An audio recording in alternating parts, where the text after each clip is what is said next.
Good morning. Good morning. We're so glad that you're here today at the Church of Hope.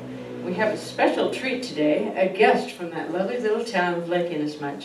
You all know where Lake Inasmuch is, don't you? It's not far from Bartholomew. That's right. And here to catch us up on all the goings on at the lake, the sweetest little honey bear, the business consultant extraordinaire, Bartholomew Bear. Howdy, howdy, howdy, howdy. How y'all doing? Well, it's good to see you, Bart. How are you? How am I? How am I? Well, I could not be any more content if I was a bowl of honey oats swimming in chocolate syrup. Wow. Really? Ooh. I don't have to make these things up, you know. I'm doing quite well. Thank you very much. Well, it's always good to see you, Bart. You just light up the room. Now, don't go swelling up my head. I just want to enjoy life, and I want others to do the same, as much as it is possible for them. Well, what's that about, Bart, as much as it's possible for them?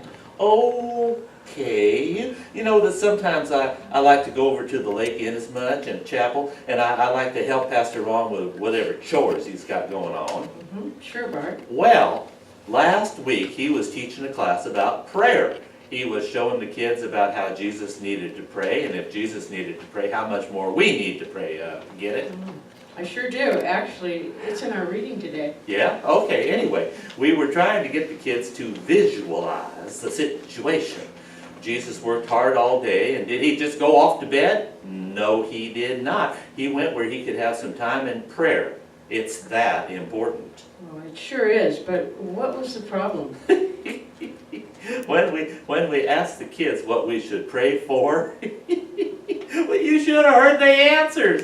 It was like they were praying to Santa Claus. Oh, I see. They couldn't really separate the idea of what they wanted from just a conversation with God.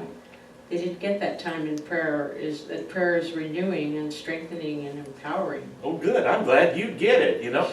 They didn't see that listing out what you want and then telling God why you should get it just wasn't really an effective prayer. Sure, God will listen, but we don't grow much in a prayer like that. Well, I'm glad you said God will listen. I know my prayers are often a list of things that I want God to do or take care of or fix.